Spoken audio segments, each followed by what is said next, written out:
So good afternoon, everyone. Am I audible at the end? Yes. Thank you. Let's have some more energy in the room, and you can see all of us. So thank you OEM and Motortech for giving us this opportunity to talk. And we are very delighted to have this panel. We want to talk business, we want to talk trends and technologies and how as the women leaders we are shaping this next generation auto plants. But before I start on my discussion, I want to give you some data pointers. Since yesterday, we have been talking about that how the automotive industry has been changing. We are on the cusp of transformation. Today, India's automotive industry stands at a valuation of $130 billion market. Not only this, it employs at least 90 million people directly or indirectly. It contributes to approximately 7% of our GDP. Why I'm giving you this data? It is to show the volume and the impact that this industry creates.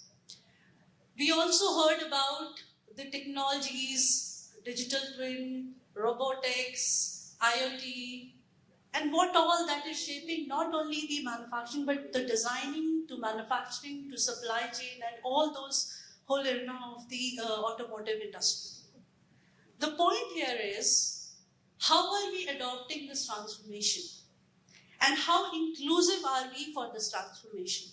And that is what exactly we will be discussing with the women leaders out here. It is, the AI will shape the future of our manufacturing, but how the diversity of the thoughts and the diversity of the leadership is going to be the competitive advantage for the companies. And I have the women leaders from different sectors. They are representing the different layers of the automotive manufacturing, from MSME to the OEMs to the testing equipment companies. And that's exactly what we are going to discuss on.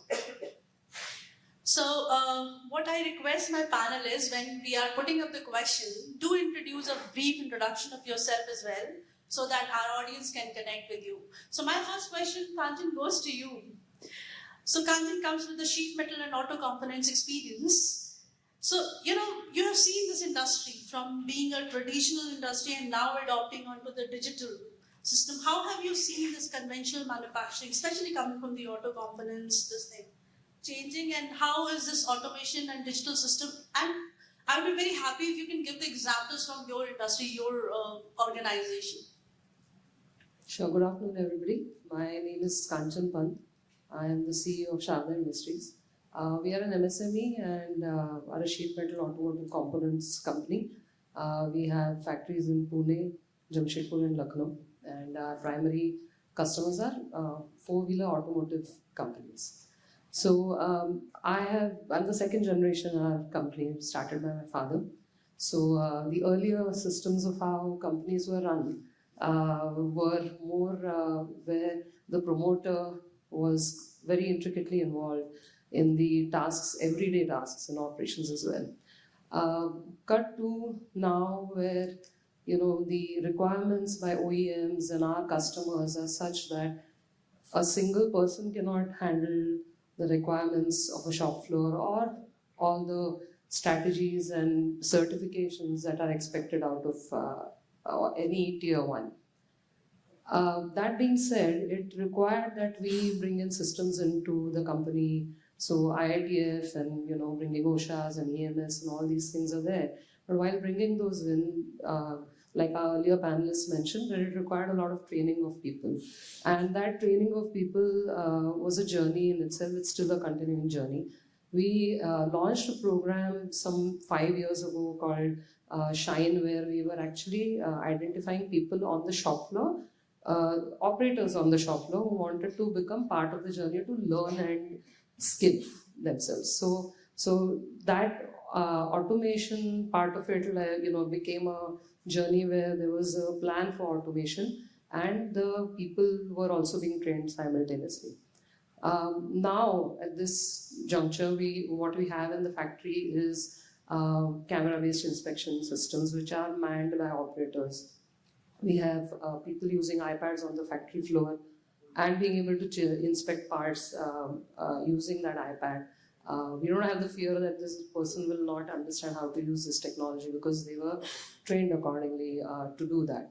Automation as well, we have been able to adopt on some level, but even now, I think that as an MSME and the way we are, costing is given from OEM to us, it still looks like people are still a better economic bargain than bringing automation in.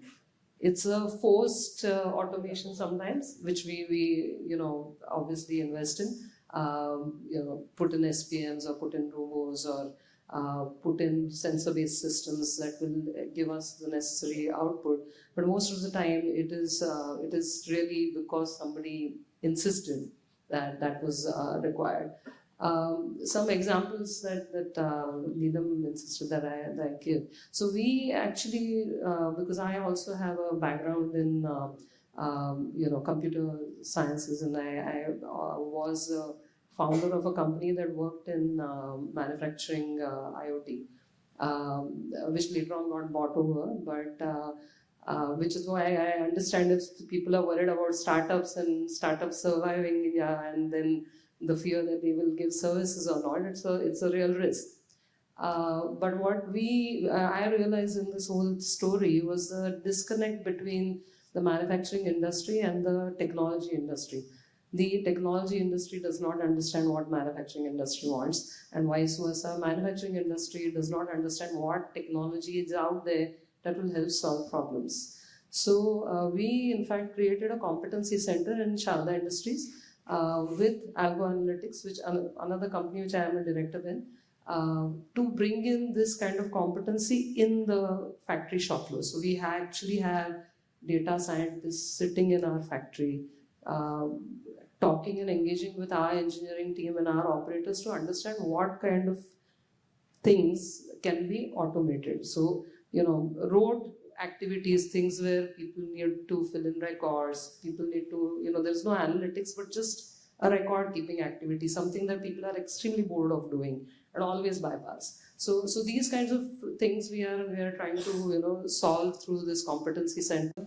We have installed camera-based inspection, we have installed forecasting models, we have a system which is called an insight edge, where all the data comes in, so maintenance data as well as quality data, which you can just put in queries like ChatGPT and ask questions, and so you get better answers from that as well. So these are some of the initiatives to take. Thank you, Kanchan. And just to add up, I have seen Kanchan's journey from when it was 20 years back and how it is, and she leads that, and rightly said, how even for the new technology part, that it is getting integrated. Coming to you, Rituja, like you come with the testing, ecosystem.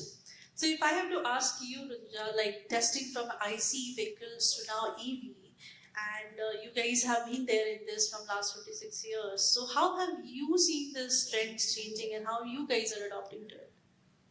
Thank you so much, Neelam, and thank you, team Mototech and 𝗙𝗏𝗏, for this invitation firstly.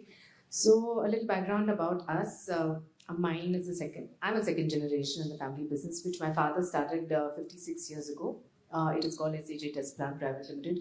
We're into the business of manufacturing test equipments for engine vehicle transmission testing, electric vehicle test systems.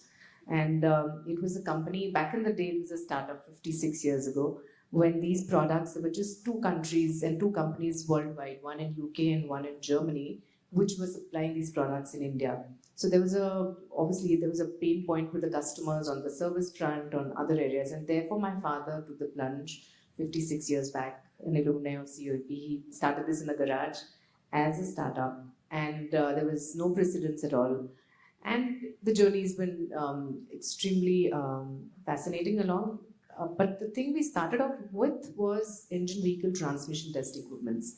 So it was basically testing dynamometers, manufacturing, control system manufacturing, data acquisition software. Turnkey test beds is what we manufacture, essentially for testing any kind of prime mover, could be engine, vehicle, transmission, and now electric vehicles as well. So the whole coming to the transition part of it. So when it was started, it was focusing on these areas. So obviously it was always proactively looking at what the customer's needs are and then, proactively coming out with solutions in line with the customer requirements. I think that was a focus that my father always had. And that is in the DNA of the organization, is to actually innovate and come out with solutions which are with the base or core competence of mechatronics, which we have. So we leverage that. That's the mechatronics core competence that we have as a DNA of the organization, and come out with these product lines. So all these years, of course, we know it was more dominating was the ICE portfolio, and the portfolio of the product lines was accordingly tuned to that. But with 𝗂𝗏 came EVs into India. Of course, 𝗂𝗏 was again, I think, ahead of its time, and we did supply test equipment at that time as well. We had to come out and customize and come out with a different portfolio for the EVs, which was obviously the need of the hour. And I think that's how the company has always evolved. It's always adapted to the new technologies or new trends in the market. I think that is very important, and we did that. After 𝗂𝗏, now we have hundreds of companies in the EV space which we are catering to already. We've completely, using the same core competence, we have come out with a complete new portfolio for EVs, which is motor test benches, e-axle test benches, vehicle test benches, battery testers. So the entire gamut of portfolio catering to the EV solutions. So obviously this is now, of course, my father is still involved in the business. He's our boss, and my sibling and I, we are in the company working with him. And we also, both of us joined about 20 years ago, and that time itself, we decided to not only, expand, but also diversify. So leveraging mechatronics, we came out with customized special test rigs, because you have to have a portfolio which is going to be, scaling up the business, I think. So that was a very clear, goal that we always had, and we continue to have. And therefore the trend is that we have now a larger, broader portfolio of product lines, almost 6,500 installations in the country with more than 1,000 customers and more than 650 product lines. And I think most important is that these will keep growing, because we see a lot of trends changing now. Hydrogen is coming, fuel cells testing, hydrogen testing. These are the trends which are already we working on. So I think, but obviously ICE will not die. There is the heavy duty segment, the tractor segment. All of these will continue to have ICE predominantly. So they will coexist, and hydrogen will come along eventually. So I think we've geared up, and I think the goal of the organization has always been to cater to these technologies as we go along. So thank you, Arjita. So we heard about auto components and how into the manufacturing they are making this. Then we heard about the testing equipment plans. Now let's come with the material part of it, and that's where I go to the Prajakta. So Prajakta, you guys are in rubber and polymers manufacturing, and which are very critical for the vehicles as well. So I would like to ask more from the product innovation side, the material innovation side, like whether it is lightweight or the chemical mix. So how exactly is that, that is coming in? And if you want to give an example from your product portfolio, that how it has changed in. So would like to hear, please introduce yourself first. Good afternoon, everyone. My name is Prajakta Kotasthane. I'm serving as the Managing Director of Shriram Rubber Products Private Limited. Firstly, thank you to Mototech and Neelam for this opportunity. A little about our company. We are Pune based. We have 3 plants in MIDC Bhosri. This year we are celebrating our 50th year, and like most of the other panelists, I'm also second generation in this business. We are manufacturing a variety of customized rubber products, and we are primarily exporting to Germany, to other countries in Europe, and also to the US. We have all the required certifications, ITF 16949 and ISO 14001. Specifically coming to your question, Neelam, on the material side of it. So rubber components have always played a very vital role in 2-wheelers, 4-wheelers, commercial vehicles, the obvious application being tires, but for non-tire, parts like gaskets, seals, which go on what we typically call under the hood applications. And now in the recent years, with the shift happening to EVs and autonomous vehicles, there is a need for more durable and sustainable materials, which may have a different set of functional requirements. For example, higher resistance to voltages, or better sealing for the battery packs, or stability at higher temperatures. So in that case, in terms of material, the innovation is happening. We're using TPVs, which is thermoplastic vulcanizers, or TPEs, which is thermoplastic elastomers, which are basically blends. Typical material is santoprene. This is replacing rubber in some applications. We're also using, we are not using it directly, but LSR, which is liquid silicone rubber. These are some which is typically used for sealing. Then there are microcellular or rubber compounds which are reinforced with nanofillers. Now what they do is, nanofillers are help in reducing the weight, so they're needed in lightweight applications. And there are specialized rubber materials which are also more into the sustainable requirements. So that is from a material perspective, and from a process also there are a lot of innovation and automation which is happening. In rubber, compounding is one of the key processes, and to add on to what Kanchan and also Ruchita said, we are having a lot of customized automations that we are doing to meet these requirements, be it in compounding or inspection, where we're using camera systems. Sure, thank you, Prajakta. So we have heard about this. Let's come with the procurement part, because we need to get the parts procured as well. And who better than Jane? She comes with a strategic procurement experience. So Jane, if I have to ask you, with all this technology coming, with all this requirement coming in, and there is a lot of pressure. And I always say, I also share the procurement experience. Design takes its own time. And the pressure comes on the procurement at the end, that you have to get the material in the next 2 days. That's always there. And that's the reason I believe procurement people, you'll see there are always on the pressure side of the world.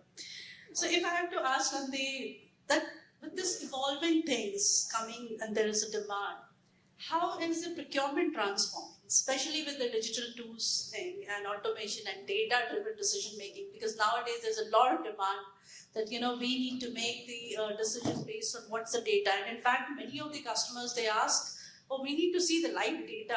Our leadership wants to see the live data to make the decision. Now, coming to you, what's your experience on this? How has this been changing with all this digitization and automation coming, especially from the procurement perspective?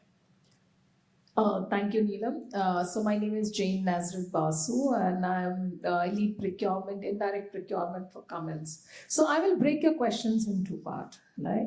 What is the journey of procurement? So procurement has gone through its journey. So earlier it was just considered to be a support function, right? So procurement was like a support function. Anybody who went to the market and did some purchasing thought that he could do procurement. He or she could do procurement. It was that simple. So even in logistics, I used to always say, any guy who shifted his house twice thinks that he's an expert in logistics because he's asked for the truck twice in his lifetime, right? So that's what it is. Anybody and everybody felt procurement is very simple, and that's why that function was never given an importance in an organization. If you really look at it, it was never.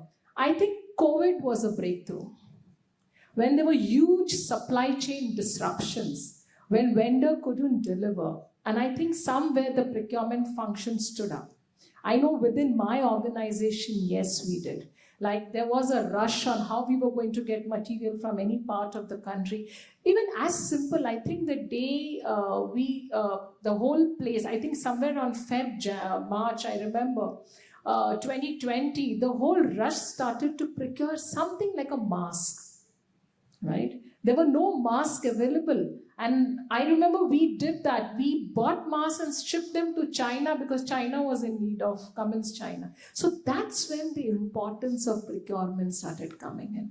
People realized that this is not something that people haggle over in a room on the pricing. There's much more to procurement. So from a support function, I think we moved on to be an enabler, a very strategic enabler. And that's why today you hear of, I think, roles like a CPO, Chief Procurement Officer, which you never heard of. And this particular role reports directly either to the CEO or the CFO, which never happened earlier. Right? Now the procurement function also needed to reinvent themselves. There are a lot of, it was not like haggling in a room, talking about, oh, you reduce this much. It was much more than that. And I think COVID was the biggest teacher for us. It was like, I need to do predictive analysis, right? I need data for my decision making. I need digitalization. I would need to have a view into the supply chain to see where there could be a disruption. I needed to have that so that my lines run smooth. There were companies like ours from where we moved from China for China and India for the world. That's what we have moved, right? So then our procurement role started getting more and more important. And for a procurement leader, it became all the more essential that we start using tools which will help us make decisions. So digitalization became a groundwork where we needed to have a view into like IoT, AI, where we needed to have a view into the system, right? Automation was very important. Are we doing mundane tasks like creation of purchase order? Like today, just now when I was sitting, a project that I was working on is automation of GRM. Right? Do I need to have a team sitting and doing GRM? So today, I think we went live in my organization where for services, whoever takes a service ticks in the system and an automated GRM is done. You don't need people to sit and do it. And what do we do with these resources? We divert these resources for more strategic work rather than mundane work. Right? You give a career enhancement to these people, you give the proper training to see that they do more strategic functions, to see that they look into risk mitigation, they look into supplier development, they look into innovation, rather than sitting and doing mundane work. And also we realized we needed data decision analysis, predictive analysis, etc., to help us make the right decision. So procurement has covered a journey, right? From just a support function, from just when I remember when anybody would walk, and I think many of you would have experienced who have seen procurement, like if you tell somebody you're in procurement, the eyes of, it was like, oh my God. And I used to always wonder, what is this reaction like, right? It was always like the procurement function is corrupt. It's not. It's a more strategic function. And I think that mindset has started changing. And that's, I think, a very good part on it. We, as a function, have become from a support to an enabler. Thank you, Jane. And just to add one sense that I believe everybody will agree here, procurement holds the key to a business because procurement controls the cost of an organization. And yes, it is a critical function. So coming to you, Aarti, who comes from an EV ecosystem or EV OEM, EV requires a very different approach, especially from the plant design and the workforce skilling. So how exactly you guys are adopting, in the Newton Auto, and if you would like to quote some examples with that. Yeah, thank you so much, Neelam, for this opportunity and Mototech. We are an EV bus OEM based out of Pune, Newton Auto. We are a startup and an MSME. And as e-bus manufacturers, that itself shows that there is disruption in the industry, that you hear of a bus OEM being a startup. So coming from where we are placed today, I would like to highlight 2 points. One is from the aspect of the features that we carry and the processes that we follow. So the approach. So regarding the features, we built our model around modularity. So we are a monocoque structure, we are chassis-less, and that gives flexibility and agility to move into different models. We have made that at the core of all our design. So our design is based on modularity. with regards to the approach, we believe in the Indian way of thinking, and which is frugality. So we've set up processes wherein we built it again in a very modular concept so that we can multiply it at scale per model, per line. So this is the basis of the innovation we built into it. With regards to technology and digitalization, in the product itself, we have built predictive maintenance. So since it's a connected vehicle, I mean, the base itself is it's an EV vehicle, the number of parameters that you can scope out and study and build on is what we're looking at. And the depth of where we can head to, it depends on how much we can build into it. So we've already started one layer of predictive maintenance, which is based on the questions that you would have faced operating an ICE vehicle. But what you have today is an EV which needs a completely different approach. So when you're dealing with bus operators, be it STUs or private operators, their questions remain from running ICE vehicles. So what we are studying today, the parameters, is to quench their thirst. But what we are also parallelly building into it is what we believe would need to be studied. So predictive maintenance, I believe, will be a core to where we build our strengths from. Yeah. Thank you. And anything you would like to about the workforce skilling part, maybe from the EV perspective? So at this moment, we are looking at collaboration. So one is with BIMA, right?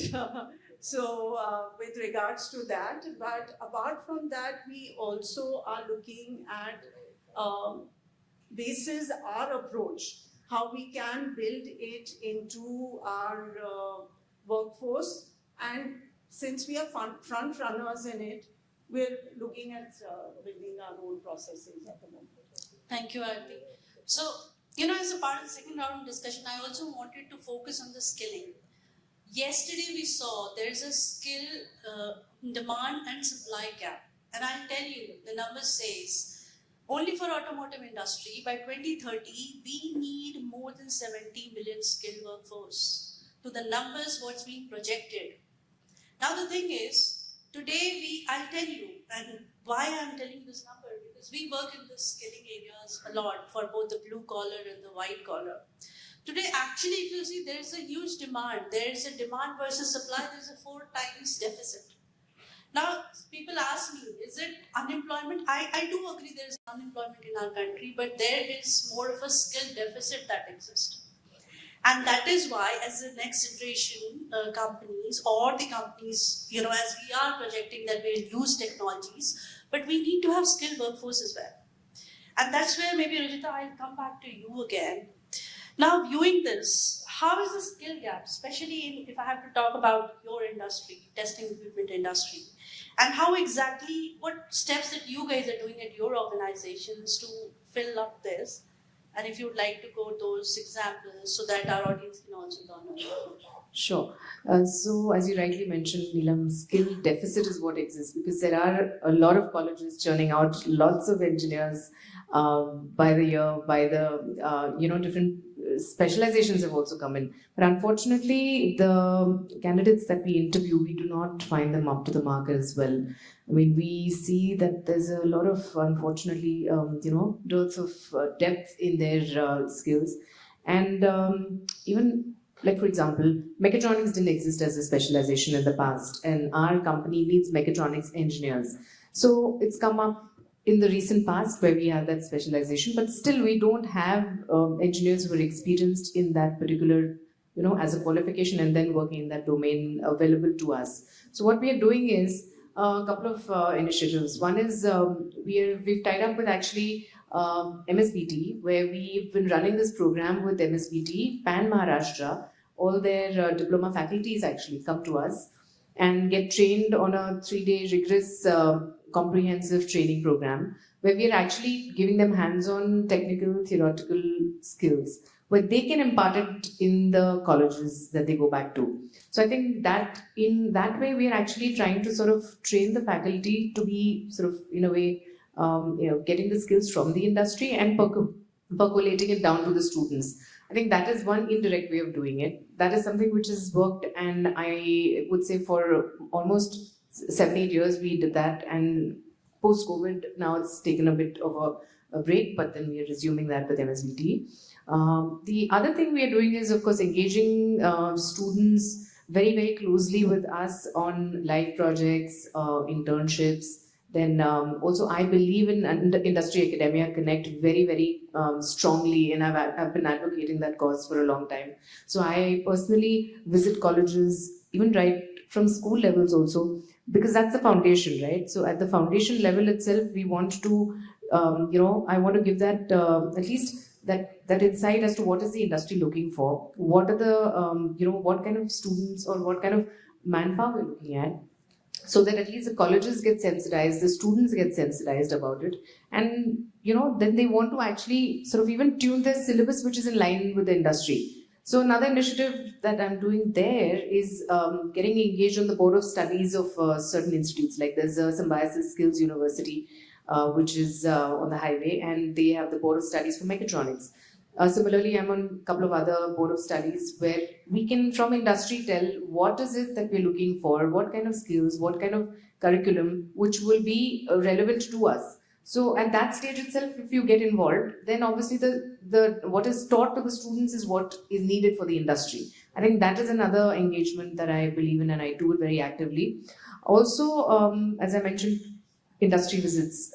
These students need to actually come out from their colleges and come for industry visits. They do that, but asking relevant questions is important. Just going there as a picnic and looking around and going back is not what is needed. That's what we see. So I always ensure that when they come after the site visit, we're giving them a presentation, we ask them, we actually sort of, try to get them to speak up and ask questions. And no question is wrong, no question is dumb. Everybody should ask questions. And I've actually been seeing that a lot of tier 2 colleges, tier 2 colleges, especially, these tier 2, tier 3 colleges, those kids are farmers, and they have this fire in the belly, they have this passion, they have this zest to know. And I've seen that, and unfortunately, a lot of top colleges in Pune, those students, when they come, they don't really ask many questions. So I think that is something which needs to change.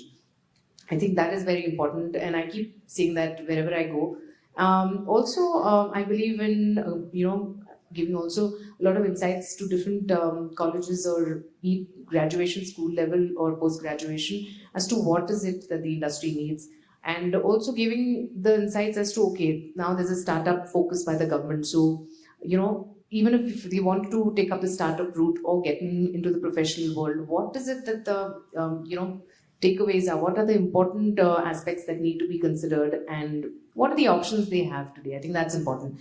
And I think doing all of this cumulatively and having this very strong industry academia connect is very important at the foundation level.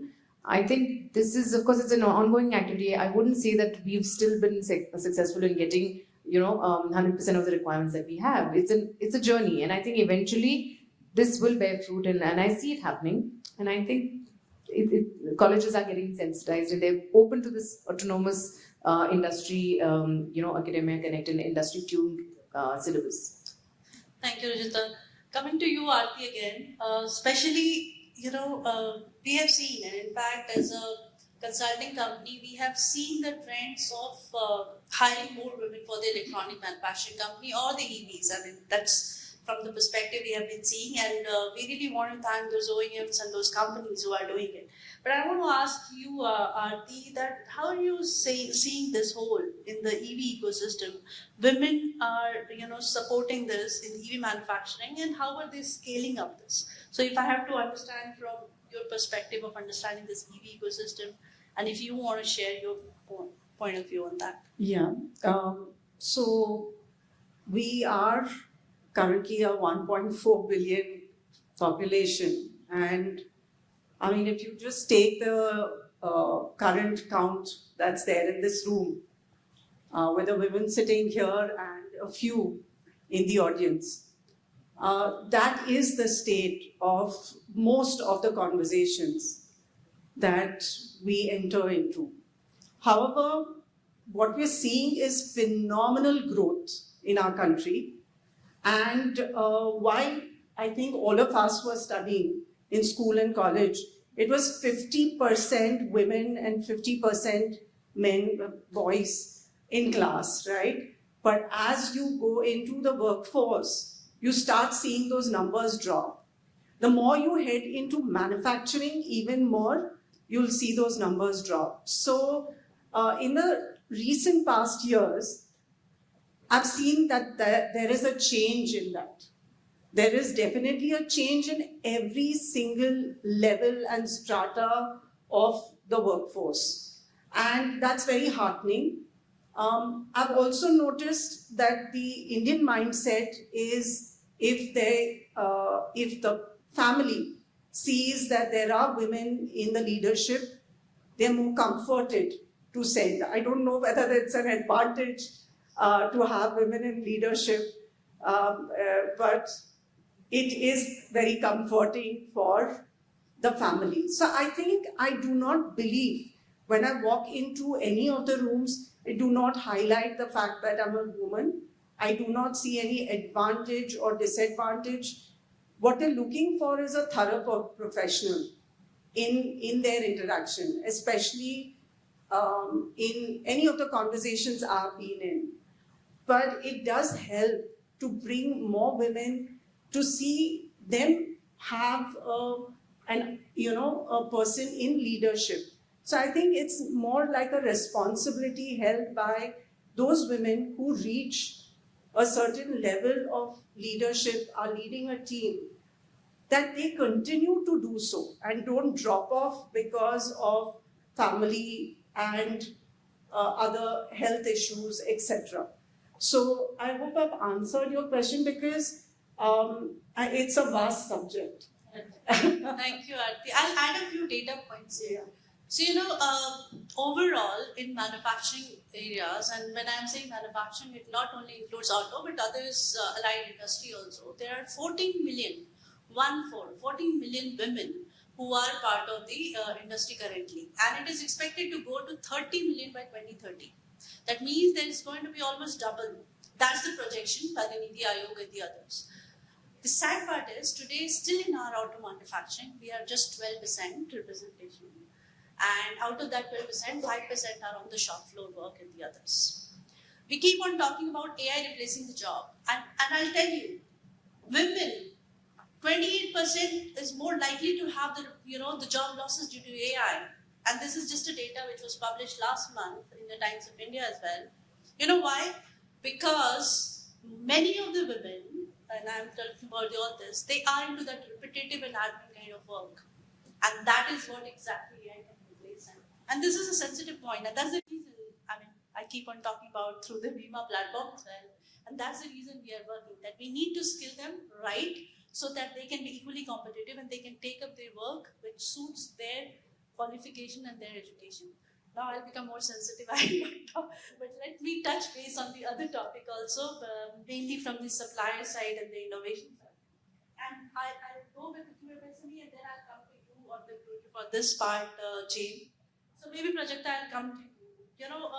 Being an MSME, small manufacturing company, and there is a lot of time that we face the competition with the global suppliers, especially from this. So how you guys are addressing into your areas in your sector? How you guys are addressing that, especially the competition from the global suppliers in your areas? Yeah. So because we'll touch base this supply part, yes, so that we cover the supply chain issue, and then innovation part, and so that we cover the skilling, the technology, and this one. So MSMEs are contributing about 70% to the GDP, and as we know that the small scale or the mid-sized companies have very key advantages in terms of faster decision making, agility and flexibility towards the customers' evolving requirements, better collaboration between team members. So I think that is a key advantage of the small or mid-sized companies. In terms of competing with global suppliers, of course, there are a few challenges. I think first being we have fragmented legacy systems with data scattered, and the previous panel discussion and during the past 2 days we spoke about AI and digitization. So I think that is a challenge we definitely face, and how when you have so much data, it's all scattered, how do we integrate it and analyze it for better and faster decision making. What we have done is we have looked at the what has the most impact and the low-hanging fruit by implementing a customized ERP system like 𝗙𝗏𝗏𝗏. That is a starting point for us. The second challenge related to the first one is automation and IoT. People are talking about AI, robotics, and it's good to talk about it, but implementation, Aarti spoke about it, frugality, ROI. You have to obviously think of this. You cannot implement a project without really understanding the ROI. In that case, we are looking at localized and customized automations for our different processes, like inspection, having a camera system. Then there is, if there is any other process where we can maybe redeploy some of the people for better tasks, repeated tasks, that is something we are looking at, is customized and localized automation. And the third challenge when we are competing with global suppliers is you want to scale your operations. So when you look at scaling and expanding your operations, you have to do that without compromising on the product quality as well as company culture, because you're going to add on new people. That we are, as we do that, and if there are any process inefficiencies, they get magnified when you go into scaling or expanding. So what we are doing is we have a very good QMS, the quality management system, very good SOPs for all our processes. We do regular trainings for all our employees to ensure product quality is not compromised. And we emphasize, since we are hiring a lot of people, we are also emphasizing a lot of the company vision, core values that we focus on a lot, so we can scale without impacting the foundation and fundamentals of the company. Thank you. So what the crux is that you guys are more agile to adapt to the supply, customer demands, and that makes you competitive to the global suppliers. Coming to you, Kanchan, generally it is there's a perception, and I'm not saying it is a fact, but there is a perception that MSMEs are slow in adopting the technologies, especially when it comes to balancing the cost and innovation and this. I would want to know your perspective on this. How is it? So it's not untrue. It is very true that that is the case. But that's also because most MSMEs have a very small group of people who are actually educated and trained and thinking about strategy on a long term. Because they are too busy handling everyday problems and are so trapped in that it's extremely difficult to think about anything else. So in a day, usually in an MSME, the owner or the CEO or the MD is thinking about finances and production, and then the customer calls and they want to know what happened. So there were so many other things that they have to wear multiple hats. They're also giving focus to technology, and upgrading technology, unless it is forced on them, becomes a very big challenge most of the time. Now, trying to cut that away and kind of allocating a time in your schedule to say that, no, I need to work on this, and say that, I will allocate 10% of my time and my resources and my people to get to the point where we start adopting technology and automation and systems that are not otherwise adopted easily, because it takes a lot of time to get something done. Things like TPM also. TPM as a system is a very complex system. In an MSME setup, doing TPM means having the same people do multitasking and also understanding the subject matter. It's a task, right? So it is not an easy journey for MSMEs to kind of and I think OEMs most of the times don't get that, because they have separate groups doing separate things, and so they kind of assume that acha nahi aap log kar lo. You have to understand there's a scale, right? But that being said, we have to get our act together and do things also. for our survival. Surely. Coming to you, Jane, now you heard our MSMEs and you heard their perspective also. Now, from a procurement standpoint, I know Cummins has already been doing, but how you guys are, if you want to share a few examples, is already collaborating with the suppliers for the innovation part, for sustainability part, for adopting technology part? So as far as we go, if you all would have heard, like Cummins is actually today, we are all talking it loud and clear from rooftops. Cummins has a strategy of destination zero. So that means we invite our supplier partners to be our partners in our journey of introducing alternative fuels like hydrogen cells, etc. So in our journey of destination zero, we know that sometimes we have to take our supplier partners along. It could be helping them innovate. It could be helping them actually, we go a step further in training, etc. And that's what we provide. But we are very clear, what we want as partners is sustainable partners who believe in our philosophy of wholesome sustainability, right? And that's what we promote. So whenever we have a supplier conference, we make it, even we have a supplier audits where we check that the supplier is in line with our value system. It's not the point whether the supplier is following the law or he's walking the thin line of following the law and not being caught, etc. For us, it is whether he's following Cummins' value system. That is very, very important for us. So he might say that, hey, I'm following the law, but if you are actually on that thin pathway of following the law but not falling in line with my value system, then you are not my partner.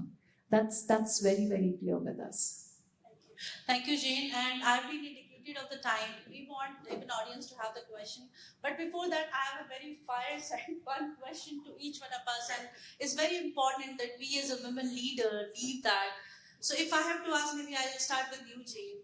How do you think, or there could be more and more women coming to the manufacturing industry? Your view in one or two lines, if you want to say this. I am very clear is women bring the emotional quotient and that needs to be recognized. So it is for the men out here. Understand we bring the emotional part of it and it is very, very important. We don't want to be thinking like you guys, so learn to appreciate our differences. And to all the ladies out here, many a times we want to fit into that boardroom, into that room full of men, and we underplay our strengths. So I don't think we need to do that. I think we bring a lot to the table which others could learn from. So I think we need to recognize that aspect of us. Thank you. Thank you. Kanchan? So this is very rare that we are called in a conference where we don't talk about women empowerment. I'm glad that that is the case, because usually every time there's a conference there is something related to women empowerment. And talking about technology or talking about actual business has not happened. So I'm glad that that change is happening, and thanks to Mototech to take this step forward, and thanks Neelam as well. Thank you. Aarti, your view, how can we have more women in the manufacturing? I think, like I said earlier, that the women who are already there, who are leading or in the ecosystem, continue to do what they're doing, and they will definitely attract more women to join. And I think the men, when they see more women and interact with them, it also kind of builds homogeneity in the way we can grow together. Thank you. Prajakta, maybe I'll go with you. Okay. I think Neelam, you are a very good example with 𝗲𝗲 that you are promoting women professionals, and also Cummins being they promote gender diversity. We are a big supplier to Cummins. Even with us, they have even appreciated us for promoting women. So I think that's very important. Mototech has given us this opportunity. I think women need to be more intentional in their actions, like how we are participating in a panel. More intention in their actions, support other women colleagues, and women also need to take more ownership and accountability for their own career growth. Even if the organizations may not have the most convenient policies, women need to take more ownership. we need to have stronger professional networks. In fact, Rujuta and I are also part of the Indo-American Chamber of Commerce, and we have started something called WIN, which is Women of ICC Network. So to get women professionals together. So this we are doing more out of, helping other women professionals come together. So take ownership, and what the previous panelists also said, take ownership, take accountability, and don't find, for lack of any other word, excuses. Policies may not always be in your favor. So I think that is very important. Thanks. I second Prajakta on that as well, that 𝗙𝗲𝗻 as well as Cummins is doing a lot in this area as well, and I commend you all on that. In fact, Cummins had the Supplier Diversity Award and instituted for this purpose, and we were one of the recipients of that, so thank you for that. And coming to what I think is, I totally agree. If I feel men and women need to have the same amount of responsibilities, and reward should be commensurate with their efforts. I do not believe in preferences being given or any kind of prejudices. It has to be on equal merit, very strictly, I think. And I think companies are already doing that. A lot of them, I think we are hiring for non-traditional or non-traditional roles nowadays. All companies are looking at hiring for the assembly lines, for service engineers, which is going to remote locations.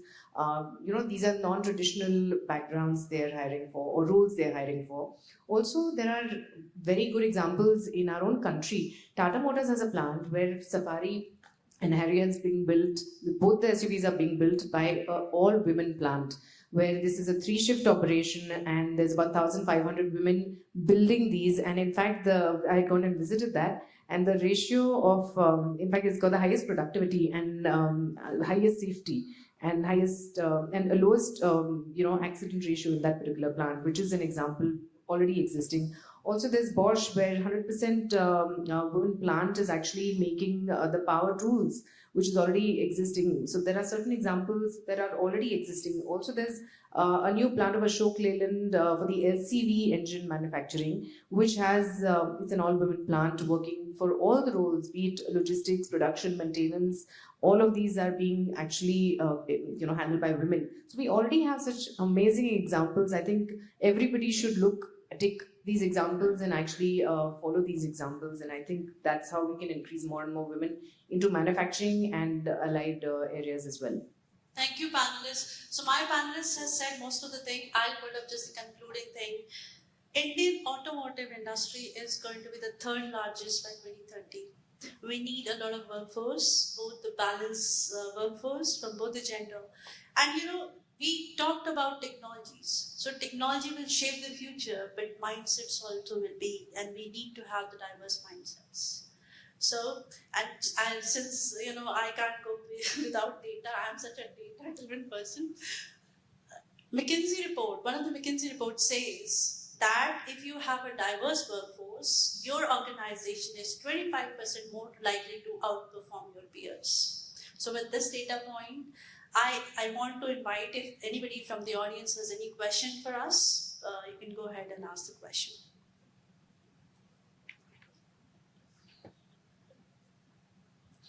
Or you have anybody? Yes, please.